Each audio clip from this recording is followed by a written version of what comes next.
రంగారెడ్డి జిల్లాలో అవిశ్వాస తీర్మానాలు కొనసాగుతున్నాయి. సదాశివపేట మున్సిపల్ చైర్పర్సన్ జయమ్మపై అవిశ్వాసం ప్రతిపాదించారు. మొత్తం 26 మంది కౌన్సిలర్లలో 22 మంది అవిశ్వాస తీర్మానానికి మద్దతు తెలిపారు. అపర్ణ శివరాజ్ పాటిల్ తదుపరి చైర్పర్సన్ గా ప్రచారం చేస్తున్నారు.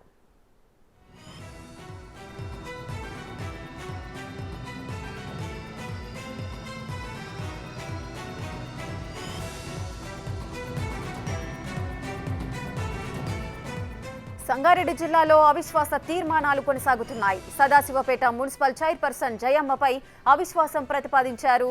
మొత్తం 26 మంది కౌన్సిలర్లలో 22 మంది అవిశ్వాస తీర్మానానికి మద్దతు పలికారు. అపర్ణ శివరాజ్ పాటిల్ తదుపరి చైర్పర్సన్ గా ప్రచారం కొనసాగిస్తున్నారు.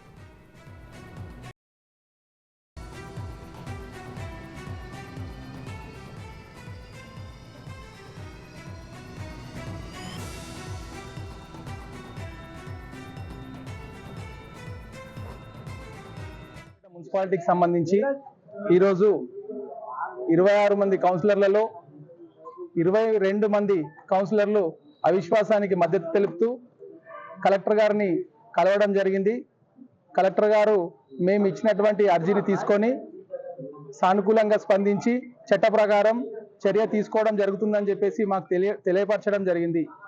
ఏదైతే ఈ నిర్ణయం ఉందో రాజ్యాంగం ద్వారా చట్టం ద్వారా 4 సంవత్సరాల తర్వాత చైర్మన్ పదవి వేరే వారు తీసుకోవచ్చు అనేది అయితే 2019 చట్టం 37 సెక్షన్ ప్రకారం చైర్మన్ పై అవిశ్వాసం ప్రవేశపెట్టవలసి ఉన్నది అని చెప్పేసి చెప్తున్నటువంటి సందర్భాన్ని మేమందరం గ్రహించి చట్టానికి లోబడి ఈరోజు చైర్మన్ గారిపై అవిశ్వాసం పెట్టడం జరిగింది.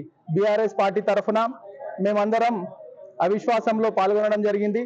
అదే రకంగా చైర్మన్ గారిపై ఉన్నటువంటి ఆరోపణలు ఏవైతే ఉన్నాయో అవన్నీ కూడా పరిగణలోకి తీసుకోవడం జరిగింది. కౌన్సిలర్లందరూ పార్టీలకు అతీతంగా ఈరోజు 22 మంది కౌన్సిలర్లు అవిశ్వాసానికి మద్దతు తెలపడం జరిగింది.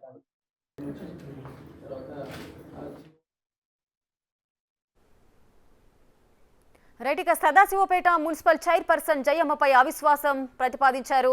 మొత్తం 22 మంది అవిశ్వాస తీర్మానానికైతే మద్దతు పలికారు. మరింత సమాచారం మా ప్రతినిధి దుర్గారెడ్డి అందిస్తారు. రైట్ దుర్గారెడ్డి, చెప్పండి. ఈ అవిశ్వాస తీర్మానానికి సంబంధించి 22 మంది అవిశ్వాస తీర్మానానికి మద్దతు తెలిపారు కాబట్టి తను తప్పుకొని నెక్స్ట్ చైర్పర్సన్ అపర్ణ శివరాజ్ అవుతారు అని చెప్పి ప్రచారం జరుగుతోంది. దీనికి సంబంధించిన అప్డేట్స్ ఏంటి? రేఖ, సంగారెడ్డి జిల్లా సదాశివపేట మున్సిపాలిటీ 4 సంవత్సరాల నుంచి సదాశివపేటలో 26 వార్డులలో ఒక్కడికి కూడా డెవలప్మెంట్ లేదు, అభివృద్ధి నోచుకోలేదు, మురికి కాలువల నిర్మాణం జరగలేదు. బీఆర్ఎస్ పార్టీ అన్ని చెప్పుడు మాటలే చెప్పింది. మున్సిపల్ చైర్మన్ గతంలో ఎక్కడికి కూడా బయటకు వెళ్ళి అక్కడ సమస్యలు ఏమున్నది, వాటి పరిష్కార మార్గాలు ఏంటి అని వీటికి ఎప్పుడు కూడా పరిష్కరించలేదు. కనుక మేము గతంలోనే ఒకేసారి అవిశ్వాస తీర్మానం ప్రవేశపెట్టడం జరిగింది. దాంతో పాటు ఆనాటి రాష్ట్ర ఆర్థిక ఆరోగ్య శాఖ మాజీ మంత్రి హరీష్ రావు, అదేవిధంగా మాజీ ఎమ్మెల్యే చింత ప్రభాకర్ ఆధ్వర్యంలో వాళ్ళంతా కూర్చుని ఒక నిర్ణయం తీసుకొని డెవలప్మెంట్ చేస్తామని హామీ ఇవ్వడంతో 2 సంవత్సరాలు ఆగారు. ఆ తర్వాత ఇప్పుడు మాత్రం అపర్ణకు సంబంధించిన కౌన్సిలర్ ఎవరైతే ఉన్నారో వాళ్ళు మాత్రం తిరుగుబాటు చేశారు. 26 మంది మాత్రం జిల్లా కలెక్టర్ క్రాంతి దగ్గరకు వచ్చి ఈ రోజు అవిశ్వాస తీర్మానం ప్రకటించి వాళ్ళు 7 రోజుల్లో నోటీస్ ఇవ్వాలి, ఆ తర్వాత మేము చైర్మన్ ఎన్నుకుంటామని చెప్పి ప్రకటించడం జరిగింది. దాంతో పాటు నోటీస్ సిద్ధం చేయడానికి రెడీ అవుతున్నారు కలెక్టర్. అదేవిధంగా చూస్తే రాజకీయ పరిణామాలు వేడిగా మారుతున్నాయని చెప్తున్నారు. చింత ప్రభాకర్, సంగారెడ్డి ఎమ్మెల్యే చింత ప్రభాకర్ ఈ రోజు మాత్రం ఈ యొక్క అవిశ్వాస తీర్మానం ప్రకటించిన కౌన్సిలర్ అందరినీ తీసుకొని క్యాంపు రాజకీయాలకు మాత్రం వెళ్లే ఆలోచనలు ఉన్నారు. చాలా మంది 22 మందిలో మాత్రం భర్తలందరినీ భార్యలు చాలా అక్కడ లేడీస్ రిజర్వేషన్ కావడంతో చాలా మంది మహిళలు ఎంపిక కావడం కౌన్సిలర్ గా వారంతా ఇంటికి ఇక్కడ సంగారెడ్డికి వచ్చిన తర్వాత ఇంటికి సదాశివుడికి రాలేదు.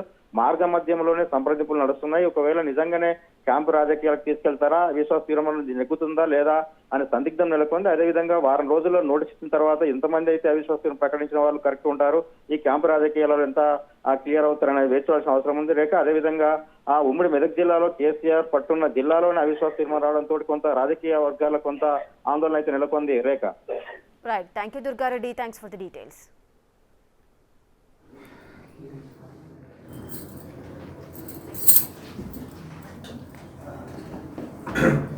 చైర్పర్సన్